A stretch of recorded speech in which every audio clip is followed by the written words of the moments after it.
తమ బాధ్యతల్ని సక్సెస్ఫుల్గా పనిచేసిన ప్రజాప్రతినిధులకి పార్టీ తరఫున పార్టీ అధ్యక్షుడు జగన్మోహన్ రెడ్డి గారు మా అందరికీ చూడడం జరిగింది. తెనాలి మున్సిపాలిటీలో కూడా మన కౌన్సిలర్స్ పదవీ కాలం అయిపోతే నేను అందరికీ పార్టీ తరఫున చేశాను. పుల్లిపర మండలం సంజయ్ రెడ్డి గారు మీతో ఉన్న అటాచ్మెంట్ అంటే సర్పంచులుగా, అలాగే ఎంపీపీ గారు పద్మావతి గారు కూడా రైలు అవటం, ఎక్కువ మంది సర్పంచులు కూడా రైలు అవటం, ప్లస్ 40 సంవత్సరాలు అనేక మంది పెద్దలతో నాకన్నా ముందు పనిచేసిన శాసనసభ్యులతో ఆయనకున్న అట్రాక్షన్, ఆయనకున్న పరిచయాలు, అలాగే ఆయన ఎంపీపీగా అంటే ఆయన బాగా పనిచేయటం వల్ల ఒక మంచి వాతావరణంలో ఈ మండలం 5 సంవత్సరాల్లో ఎక్కడ కూడా ఎటువంటి కానీ గొడవలు కానీ ఆధిపత్య పోరు కానీ ఏమీ లేకుండా జగన్మోహన్ రెడ్డి గారి నాయకత్వంలో మీ గ్రామాల్లో మీరు సర్పంచులుగా కానీ 5 సంవత్సరాలు మీరు సర్పంచులుగా మీ బాధ్యతని అలాగే గ్రామ అభివృద్ధిని మీరు చేసిన కృషిని చాలా సంతోషపడతా ఉంటా. ఆ విధంగా మీ అందరికీ మరొకసారి మాజీ శాసనసభ్యులుగా వైఎస్ఆర్ పార్టీ నాయకులు కూడా అందరూ కృతజ్ఞతలు తెలుపుకుంటాం.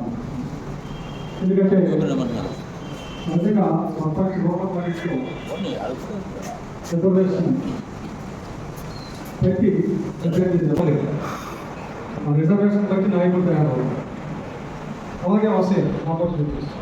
సపోజ్ ఒక గ్రామానికి పార్టీలో బాగా పనిచేసిన ఒక నాయకుడు ఉన్నాడు, ఆ నాయకుడిని పంచాయతీ ప్రెసిడెంట్ చేద్దామని నాకు అనిపించినా రిజర్వేషన్లో అది మహిళయో లేకపోతే ఎస్సీఓ బీసీఓ అయింది అన్నప్పుడు అక్కడ చేపించారు.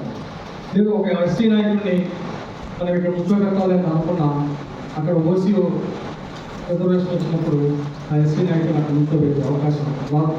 అందుకని సహజంగా లోకల్ బాడీ ఎలక్షన్స్లో రిజర్వేషన్ ప్రతి నాయకులు తయారు, అంతేగాని నాయకులు ముందు తయారై ఉండరు.